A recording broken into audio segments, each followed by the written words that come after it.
Administrator Bridenstine's busy week. Technologies for a new era of aviation and research, and highlighting science on the International Space Station. A few of the stories to tell you about this week at NASA. It was a week full of activity for our Administrator Jim Bridenstine. On July 23rd, he participated in a Center for Strategic and International Studies event celebrating NASA's 60th anniversary.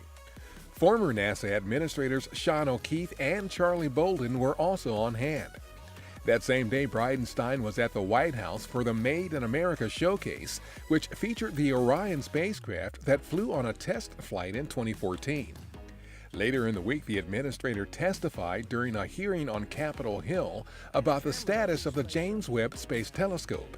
This has never been done before in the history of the world, and it really sets the stage for who in the world is the leader in astrophysics. He also discussed Webb with Nobel Prize winner John Mather and our Associate Administrator for Science, Thomas Zurbuchen, during an episode of our new show, Watch This Space.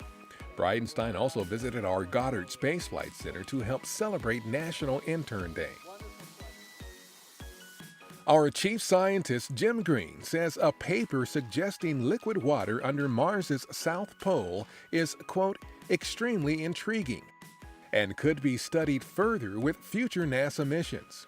The finding is based on data from a radar instrument aboard the European Mars Express spacecraft. Development of the instrument was led by the Italian Space Agency, with half of the instrument provided by NASA. We participated in the Experimental Aircraft Association's 2018 Air Venture event in Oshkosh, Wisconsin. It was an opportunity to showcase the latest technologies being developed to propel the agency into a new era of aviation and research, including the all-electric X-57 Maxwell and the recently announced supersonic X-59 Quest aircraft. NASA representatives joined counterparts from government, academia, and international organizations at the 7th Annual International Space Station Research and Development Conference, July 23rd through 26th in San Francisco. The event highlighted discoveries and research on the space station. We worked with the University of Texas at Dallas to modify an audio tape recorder at our Johnson Space Center in Houston that is the only functional remaining device capable of playing back more than 100 30-track audio tapes, some of them from the Apollo 11 mission. This made it possible for the tapes, which contain previously unavailable conversations between the Apollo 11 astronauts, flight controllers, and others supporting the mission, to be digitized. Go ahead. Can we get permission to go to a reverse condition on our computers? We've had another fault. And now all 19,000 hours of the recordings from Apollo 11 are available for download. For more details, go to nasa.gov/new Apollo audio. The online streaming universe has a new way to keep up with our exciting missions and thought-provoking discoveries. Users of Roku digital media streaming devices can now install and watch NASA's new Roku channel for free to access NASA content. This channel is a version of the NASA app available on iOS, Android, Amazon Fire TV, and Apple TV devices. That's what's up this week at NASA. For more on these and other stories, follow us on the web at nasa.gov/twan.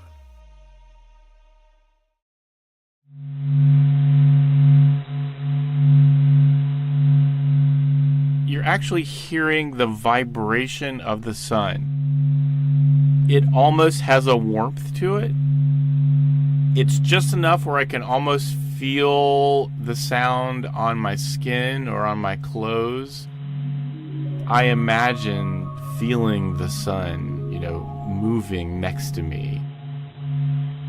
My name is Alex Young, and I am the Associate Director for Science in the Heliophysics Science Division here at NASA Goddard Space Flight Center. When anything material moves, waves travel through it, and the same thing happens inside the sun.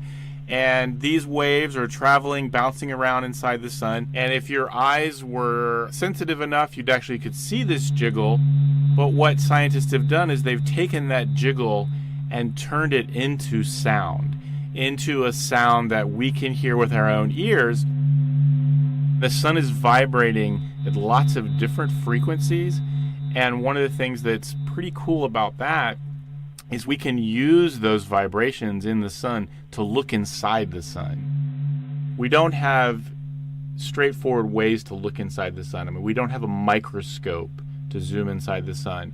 So using a star or the sun's natural vibrations allows us to see inside of it, and we can see huge rivers of solar material flowing around. We are finally starting to understand the layers of the sun and the complexity.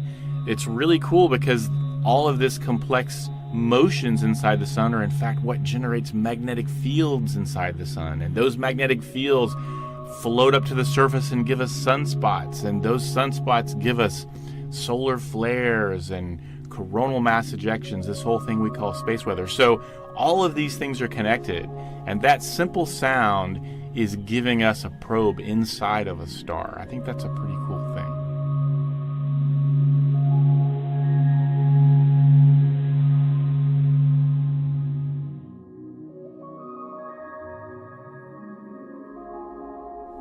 The dynamic imagery and sounds of the sun are on display at the NASA Goddard Visitor Center in Greenbelt, Maryland.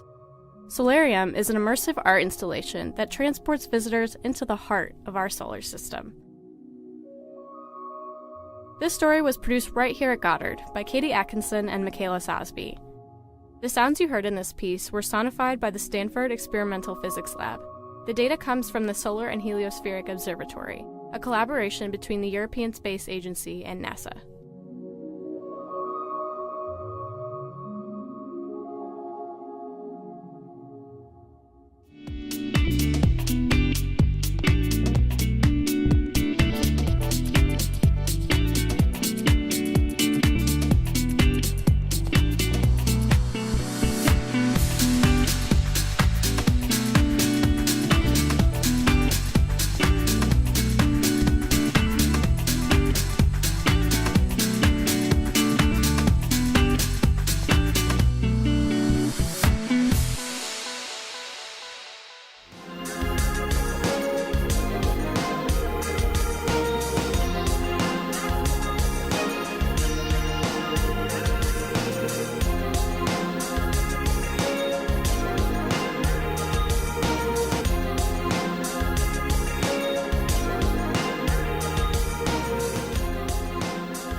Launched on July 21st, 1959, the NS Savannah, the world's first nuclear-powered merchant ship, became a floating goodwill ambassador for President Dwight Eisenhower's Atoms for Peace program. For 8 years, it operated with an impressive safety record while delivering cargo and passengers to dozens of often crowded national and international ports. It traveled 450,000 miles, visited 45 foreign and 32 domestic ports, and received 1.4 million visitors on board. I'm Tom Wellock, historian for the NRC. The Savannah is the only NRC licensed reactor that is designated a National Historic Landmark by the U.S. government. It is preserved at Baltimore's Canton Marine Terminal under the care of volunteers and its owner, the Maritime Administration of the U.S. Department of Transportation. Periodically open to visitors, it is today one of the few places where the general public can tour a nuclear-powered facility. In 1954, the U.S. Navy commissioned the USS Nautilus, the first nuclear-powered warship. Eisenhower wanted to match that feat with a nuclear peace ship.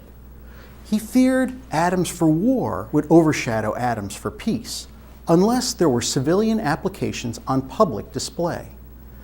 Lewis Strauss, chairman of the Atomic Energy Commission, from which the NRC was later formed, initially discouraged the idea as impractical and not economically competitive. Eisenhower's idealism prevailed. In a message to Congress, the administration said, "The ship will be a moral force, which is not to be judged in terms of how few dollars it will cost or whether it is efficient. The President seeks no return on this vessel except the goodwill of men everywhere. This peace ship must prove that the United States stands for peace and peaceful uses of atomic energy. No moral force ever made itself felt without being seen.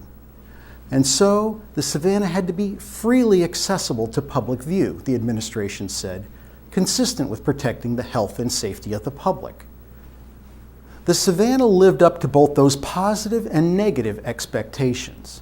Designed as a cargo and passenger ship with a public relations mission to boot, it wasn't commercially competitive, and cost considerations eventually led to its removal from service in 1971.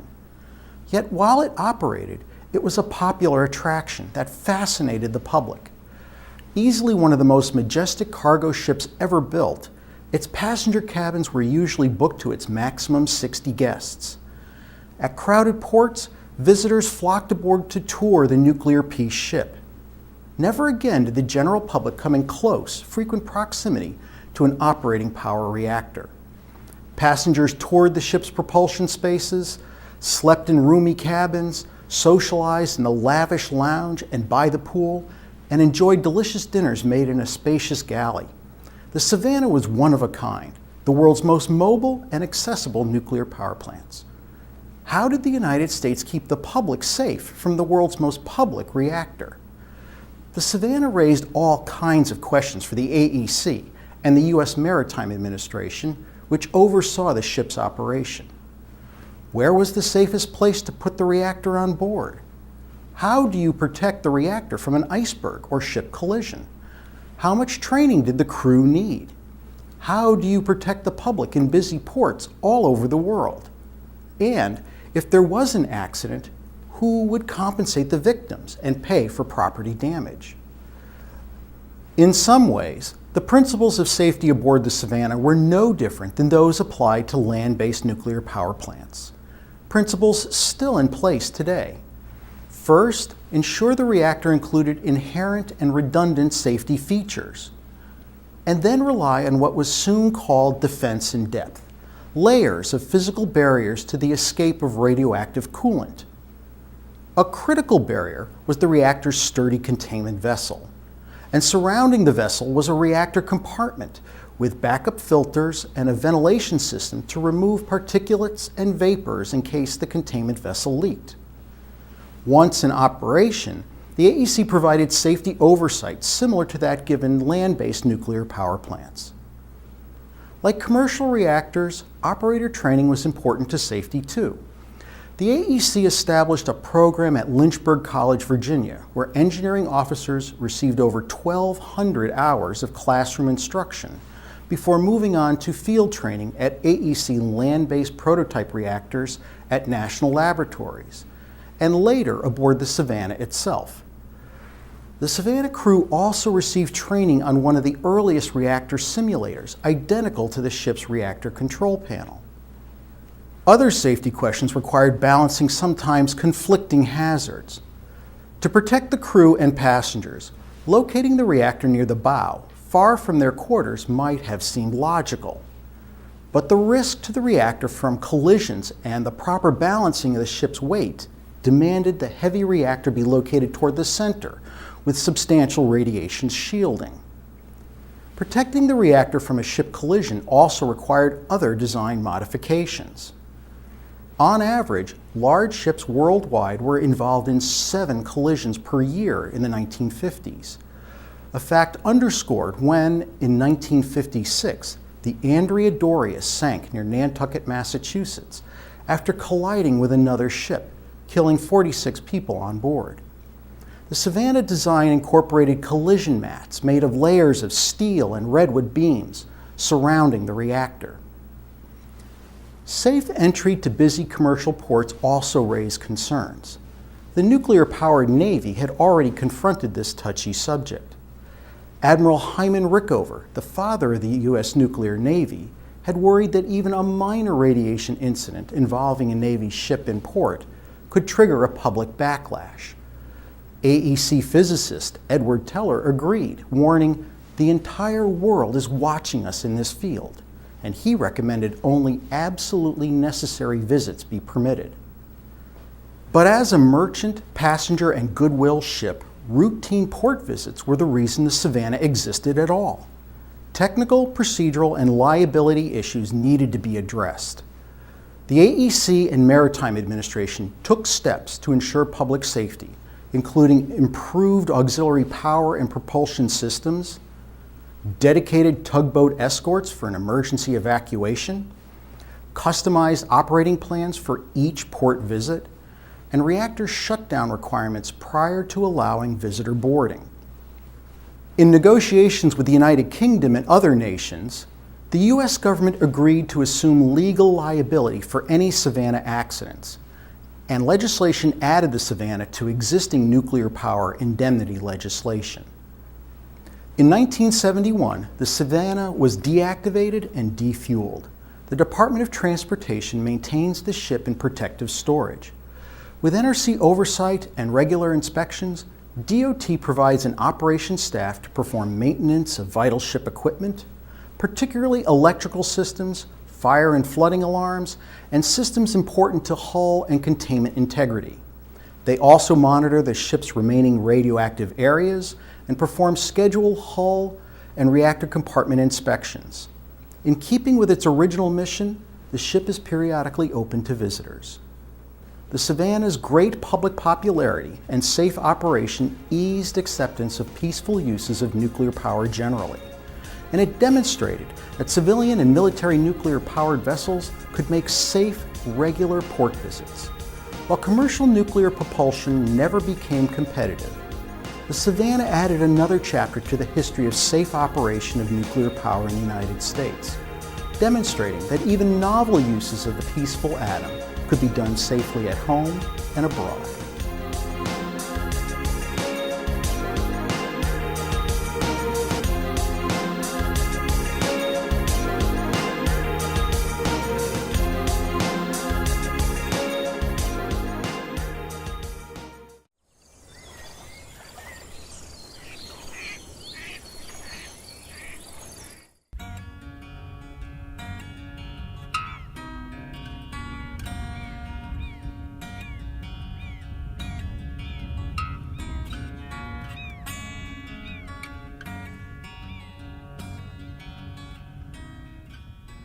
The Yukon Flats National Wildlife Refuge is a refuge in Alaska. It's the third largest refuge in the National Wildlife Refuge System. North of Fairbanks, it's a vast ecosystem of wetlands.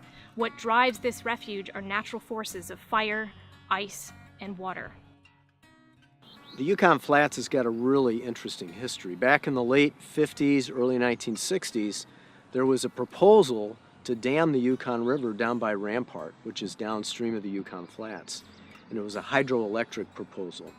And so in order to assess the merits of that proposal, people got together because they were a little bit concerned about what the impacts might be on the Yukon Flats, the habitat, and all the people living within the Yukon Flats Refuge. There's quite a few people living within the refuge. We have 7 villages.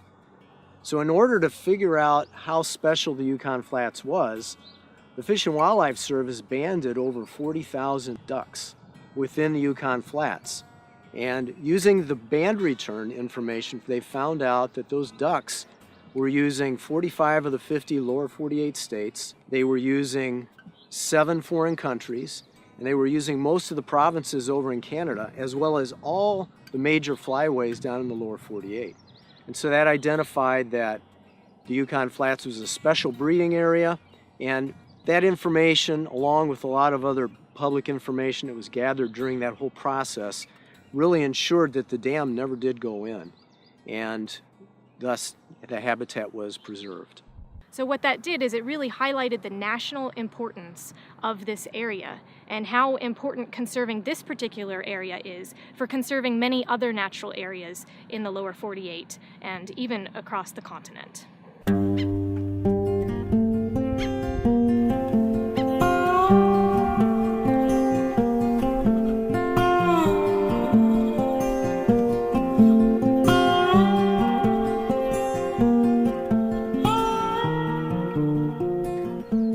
To protect the Yukon Flats Refuge because we have responsibility towards our future generations to leave land protected in the state that it is now. The Yukon Flats is a wild place. The ecosystem is intact and functioning, and you can't find that very many places in the rest of the U.S.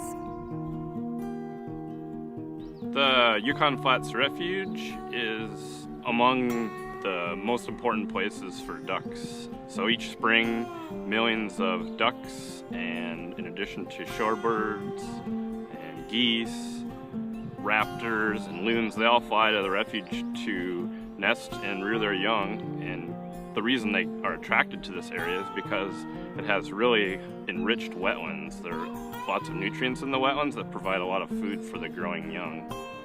We also have a lot of predator, prey species like bears and black bears, grizzly bears, wolves. We also have a lot of moose and fur bearers that use the refuge. So overall, there's just a great diversity of both upland, lowland, and migratory bird species that use the refuge. Most people know the Flats as a duck nursery, and that was one of the main purposes that was designed for, but a lot of recent research over the last decade has really illustrated how important it is to a variety of native endemic fish species for subsistence and recreational and commercial fisheries throughout the entire Yukon River Basin and out to supporting commercial fisheries out to the Bering Sea as well.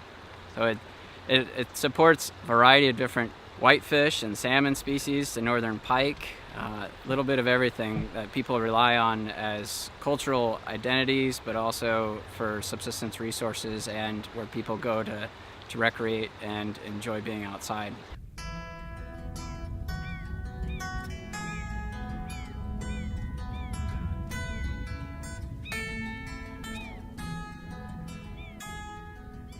The type of recreation that you're going to find on Yukon Flats Refuge is very primitive. And what that often does is it gives people a complete break from some of the stresses of today's world. There are no cell phone towers out there. There are no roads. There are no trails. So any type of recreation that people have is entirely natural.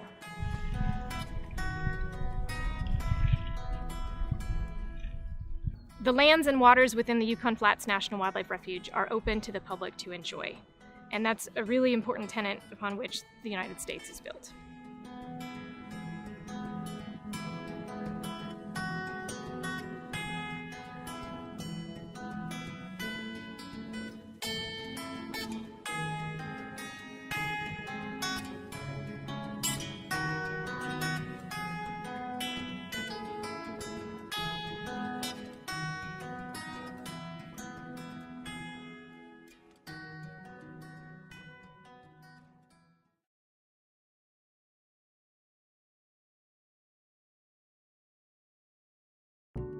The Navy is modernizing personal management and training systems to more effectively recruit, develop, manage, reward, and retain the force of tomorrow. Looking ahead a few years, here is what the future looks like for sailors.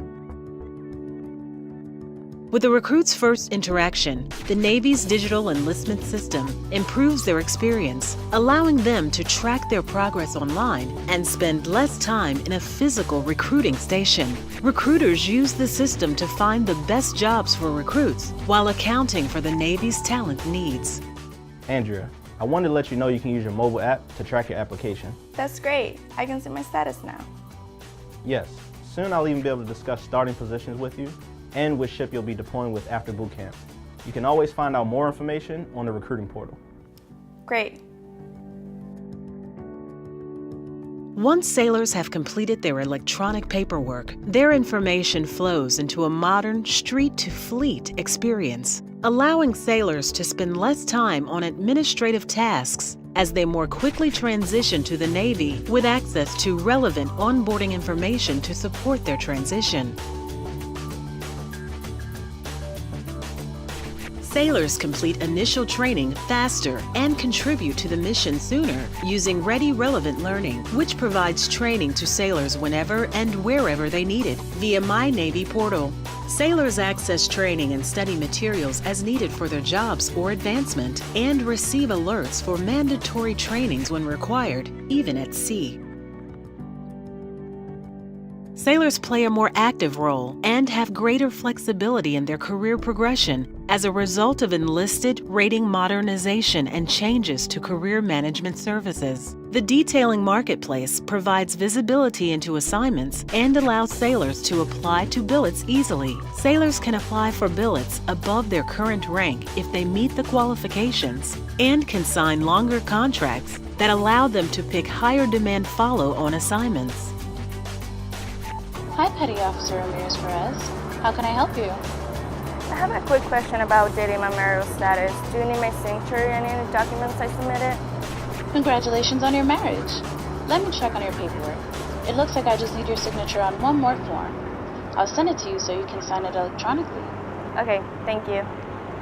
Mobile and CAC-less access to personnel information via My Navy portal enables sailors to submit and update their personnel information with ease. My Navy portal allows real-time status tracking with notification updates and 24/7 call center support, increasing convenience and minimizing a sailor's time spent on administrative tasks. Because of improved career management practices, sailors have more flexibility and are able to play a more active role in their career progression. Sailors have the potential to advance faster based on their qualifications and the needs of the Navy. All right, congratulations, Petty Officer Ramirez Perez. You pushed hard, you took an active role in your career, you completed your training, and you earned your qualifications. It is with great pleasure that I advance you to the rank of Petty Officer, 2nd Class.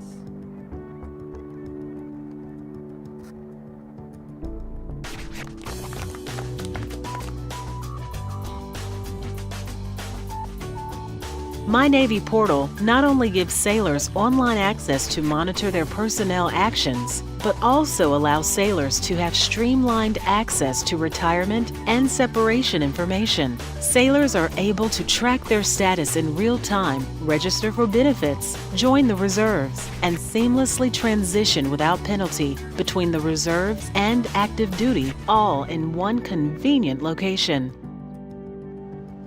From recruiting to retirement, the Navy's manpower, personnel training, and education enterprise transformation is a top priority for Navy leadership. The people of the NPT&E enterprise are working diligently to bring our sailors and their families quality service and responsive customer care that they deserve. As we approach 2025, you could expect policies, programs, and customer services to roll out at an increasing rate beginning in late 2018, all aimed at more choices, career flexibility, and increased transparency using a simplified 21st century sailor and family customer service approach. Stay tuned. We are committed to providing this quality experience regardless of where the Navy takes you. The Access Info email list. If you'd like to be informed about the Commission's accessibility and disability news, here's a simple way to do so. You can sign up to receive emails from the FCC about disability-related rulemakings, releases, events, and other FCC activities. To subscribe, just send an email to accessinfo@fcc.gov and type subscribe in either the subject line or the main body. To unsubscribe, simply send an email to accessinfo@fcc.gov and type unsubscribe in either the subject line or the main body. You can also visit the FCC website to review archived Access Info announcements at www.fcc.gov/accessinfo.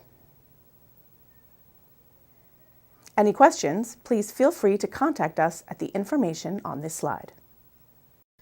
Disability Rights Office, Consumer and Governmental Affairs Bureau, Federal Communications Commission, 202-418-2517, voice, 844-432-2275, video phone, 888-835-5322, TTY, dro@fcc.gov, email. Visit our website at www.fcc.gov/disability.